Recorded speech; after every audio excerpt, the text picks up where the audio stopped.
Yes. Pretty good? All the way in the back? All right, awesome. My name is Manahil Chima. I'll be talking to you about emotional intelligence. So let's get started. So I'm going to ask you guys, what is the meaning of success to you? Just think about it. Is it monetary-wise? Is it happiness? Well, I'm going to go over how your EQ, or your emotional intelligence, is more important than your IQ. Essentially, you need your EQ, you need your IQ to basically get hired for a job. But to maintain that, or let's say you want to get into the university. As freshmen, we've all been through that process, that college transition process, where we needed that IQ, those qualifications to get in initially.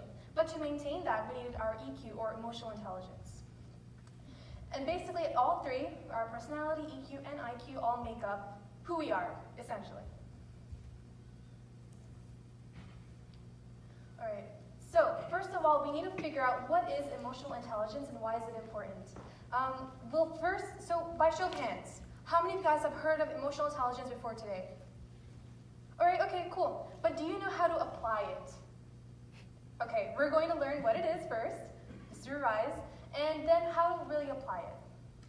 So there are two components of emotional intelligence. First off, there's your personal competence, and second is your social competence, how you are in the real world and how you are as an individual. There. Okay, so personal competence, we're going to get to know ourselves. This is very important to focus on, first of all, your self-awareness, who you are, what your strengths and weaknesses are, really internalizing what can we do better, and things like what are our goals for the future. Then we'd want to really regulate this. For example, we want to apply our goals. We want to reach these goals that, let's say I have a weakness, maybe I talk too fast sometimes, so I'm going to regulate myself to really speak slower. And finally, self-motivation. So quick story, I have moved about 15 times in my life. And every time I've moved, I've had to start over in a new place. So from Canada, Toronto, Mississauga, Winnipeg, to Dubai, Abu Dhabi, Florida, finally Maryland, my home. Every time I had to move, I had to practice these emotional intelligence skills, where essentially I had to start over in a new place and get to know someone new. Basically, what I would tell people is, hey, my name is Manahil. But here at university, I say, hey, have you heard of Stamp Hill? My name is Manahil, like Stamp Hill, but with one L. It's easier to pronounce.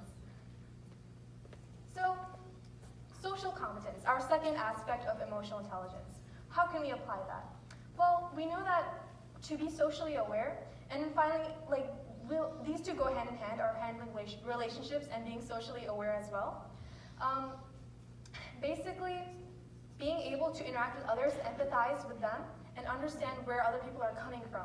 So, having moved internationally to different countries, I've had to been able to really understand other people, other schools of thought. And it's not easy all the time. It's kind of hard. It's very difficult. But being able to really motivate yourself, that self-motivation that I talked about before, is very important in your emotional intelligence skills and how we can maintain our success in college. So, my bad. Okay. Now I want to improve our EQs. How can we do that? Well, the thing about EQ is that it's very versatile. We can improve it at any point, any time in our lives, which is awesome. We want to improve it. Why not? These skills, what's interesting is that at the University of Maryland College Park, it's very easy to improve our skills because college is really our way, it's our peak in our social networks. We are peaking in our social networks where we can meet all different kinds of people from a lot of different schools of thought. I love how all these steps like self-regulation, empathy, motivation, self-motivating yourself, social skills, and self-awareness all work together. So really quick, I want you guys to take out your phones and think of a goal. One goal, any goal. It can be as little as I want to get in time to my 8 a.m. class tomorrow. So for me, so let's say I want to go to my 8 a.m. So I just want to write that down. Why? Because you can write that down anywhere on your phone, and that starts a goal card. It's an action plan basically to get to where you want to be. Maybe we can self-reflect, get to that self-awareness, that first step, knowing the individual, the self, then moving on to the socially aware part where you can, another part of social awareness is like, hey, I'm not good at knowing names, but you should work on that because you should place importance on people's names and finding them out. It shows that you care about others and they're important enough to know their name. Okay? We can do it. So just do it, Nike. I would say that we are all fearless Terps because we're able to come out of our comfort zones. We've come to this very large university where it's difficult to make friends sometimes. It's very fun. I found it really fun, this transition into adulthood for me as a freshman. And basically, I want to conclude with this mindset. Now, people say that we either win or we lose. But instead, I want to change that mindset and say instead, we can win or you learn. Because FAIL stands for First Attempt in Learning. It's an acronym I use. So, let's say you don't do well in that midterm of yours. That first midterm, I didn't do well in my first midterm.